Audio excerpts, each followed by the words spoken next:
up, a lovely slice of velvet-draped Victorian mystery with a plucky heroine. A book that asks, is Western civilization prattle and poppycock? Plus our distraction of the week. I'm Mel. I'm Dave. This is the Library of Lost Time. This week, I'm excited to read The Tumbling Girl by Bridget Walsh. It's a murder mystery set in the world of Victorian theater. Specifically, the fictional music hall called the Variety Palace in London, where our heroine Minnie writes sketches and songs for the shows. When her best friend, an actress, is murdered, Minnie's determined to find her killer. So she teams up with a retired boxer turned private investigator to find the truth. His name is Albert, and he's been dubbed the champion of the laboring classes.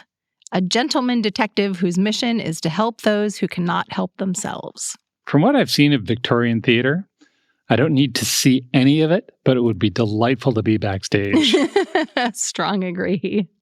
Along the way to the truth, our heroes encounter another murder and run afoul of the police and a villain known as the Hairpin Killer. I was lucky to get my hands on an advanced copy of this book from Gallic Books, and I read the first chapter to see what's what, and I was immediately transported to 19th century London. The action starts in the theater. It's lit by gaslight and chandeliers filled with candles.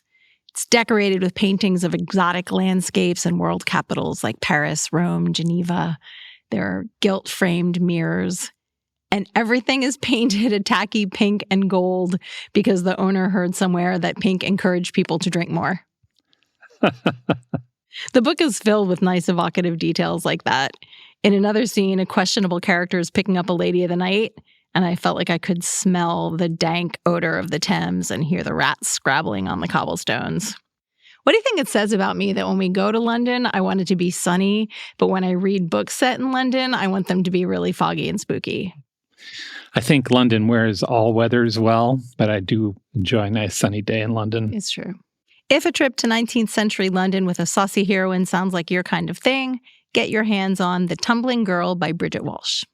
There's a new history book on my TBR. It's called The West, A New History in 14 Lives by Naoíse Mac Sweeney.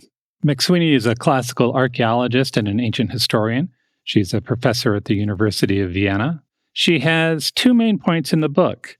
The first is that the standard Western civilization story that most of us were taught, that our culture has descended somehow from the Greeks and the Romans and through the Renaissance and Enlightenment, from Plato to NATO, that whole thread is malarkey. What? Yep. Everything you know about Western civilization might need to be corrected.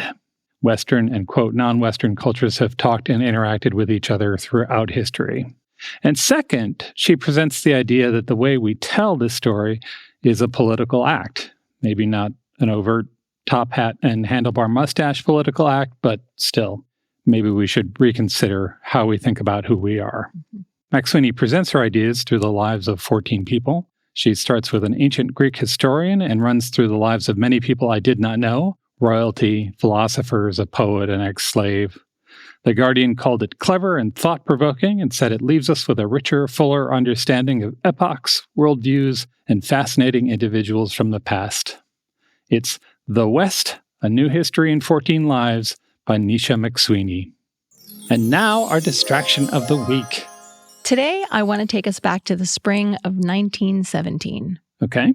It was a significant time for the United States because that's when the U.S. declared war against the German Empire and entered World War I. That's also the year before the Spanish flu pandemic. But there was also important cultural stuff going on. The first commercial jazz recording was released.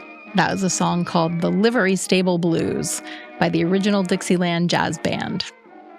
The Seattle Metropolitans hockey team became the first U.S. team to win the Stanley Cup.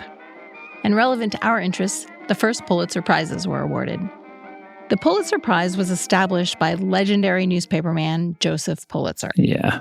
He owned the New York World, and he went head-to-head against William Randolph Hearst and his New York Journal.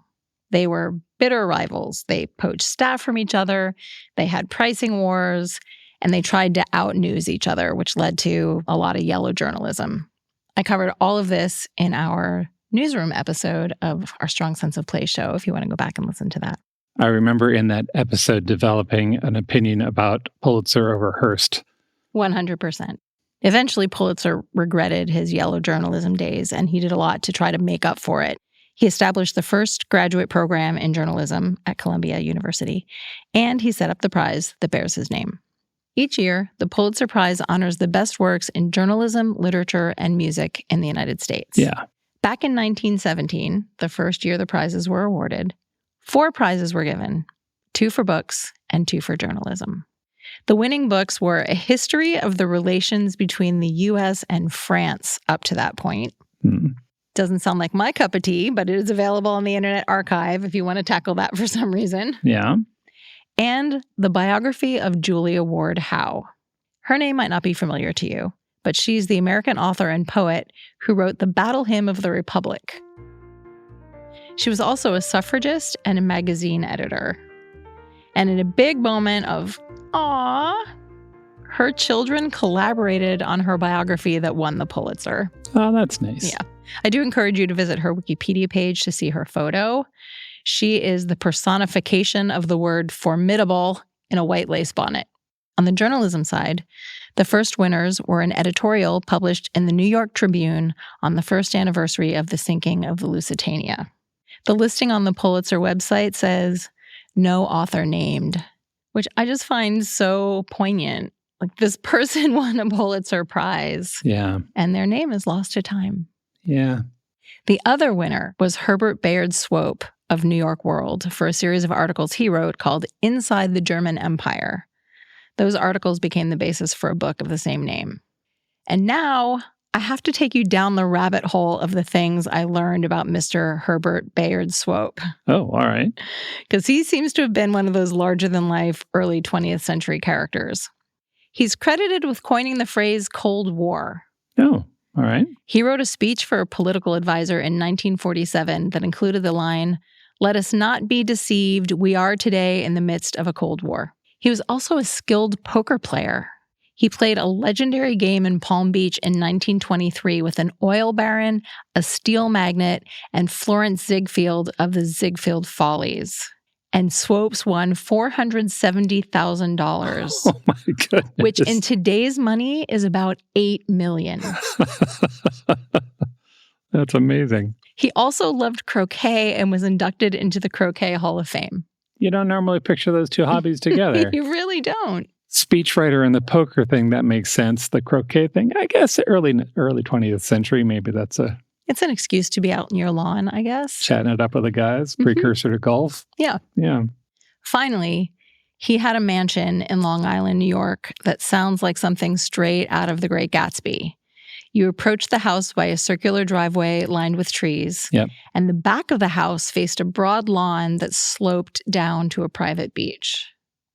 When he bought the mansion in 1928, it got a write-up in Time magazine. Wow. Guests at his glamorous parties included the Duke and Duchess of Windsor, Vivian Leigh and Laurence Olivier, Albert Einstein, Dorothy Parker, and F. Scott Fitzgerald.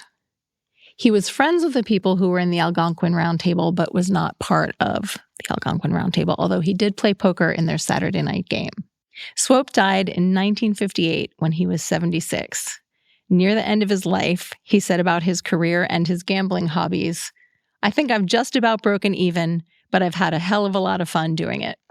Visit strongsenseofplace.com/library for more about the books we discussed and lots of links about the Pulitzer Prize and its winners. And I'll include links to all of the Pulitzer Prize winning books we've covered on Strong Sense of Place. Thanks for joining us in the Library of Lost Time. Remember to visit your local library and your independent bookstore to lose some time yourself. Stay curious. We'll talk to you soon.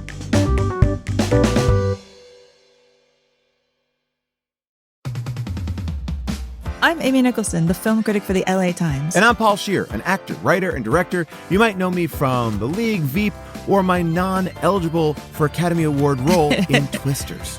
We love movies, and we come at them from different perspectives. Yeah, like Amy thinks that, Joe Pesci was miscast in Goodfellas, and I don't. He's too old. Let's not forget that Paul thinks that Dune 2 is overrated. It is. Anyway, Despite this, we come together to host Unspooled, a podcast where we talk about good movies, critical hits, fan favorites, must-sees, and in case you missed them. We're talking Parasite to Home Alone. From Grease to The Dark Knight. We've done deep dives on popcorn flicks. We've talked about why Independence Day deserves a second look. And we've talked about horror movies, some that you've never even heard of, like Ganja and Hess. So if you love movies like we do, come along on our cinematic adventure. Listen to Unspooled wherever you get your podcasts. And don't forget to hit the follow button.